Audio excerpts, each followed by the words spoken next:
many people who watch the show on a regular basis know I'm a huge fan of the armed forces, and we've recently just celebrated Armed Forces Day.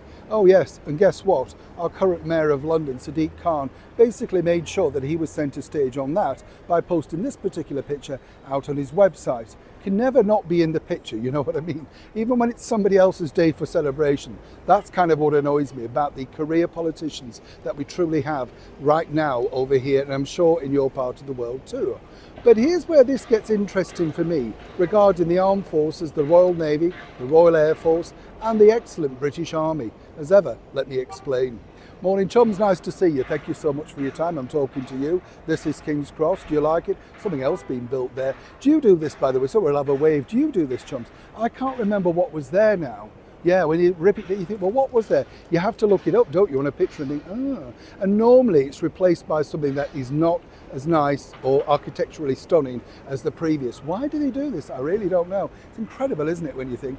Of course, King's Cross, the epicenter of the world, some people might say, if you're in London, because you're back and forth traveling out. And it's the start of everything now, including, of course, King's Cross St Pancras going over to France. And that is a problem right now over here in the United Kingdom, literally with regards to the influx of the invaders, the illegals, the migrants. And this was really what the latest government, the Labour Party, were voted in on.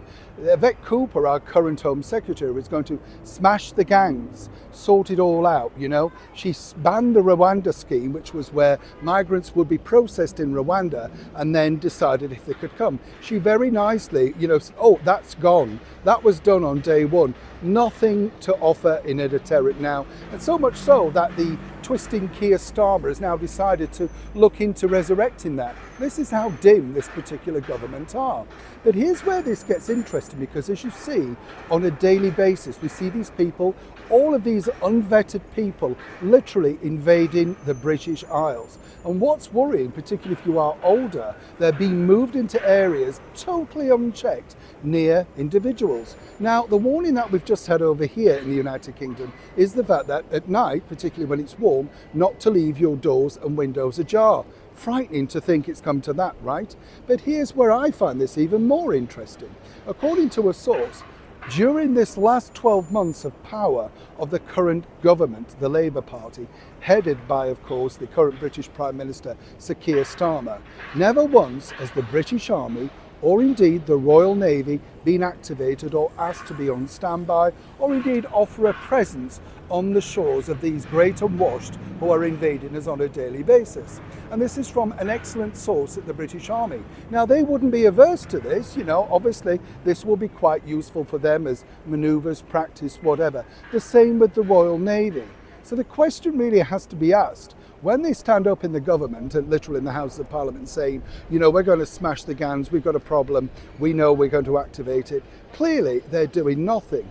And our very own services like the Royal Air Force, the Great British Army, and of course the Royal Navy, who are all there, are institutions to help protect and serve the great British people. Wouldn't they be something of a deterrent, given the fact that you wiped away the Rwanda plan? Well, according to the heads of all of those individual services, particularly on a recent Armed Forces Day, who were more than willing to talk to me, they basically said never in the last 12 months has any call come through from the British Home Office, headed up by, of course, the Home Secretary, Yvette, or indeed the current British Prime Minister. Now, make of that what you will. What is the point then of having these services at your disposal if they're never going to be activated? I bet you didn't know that.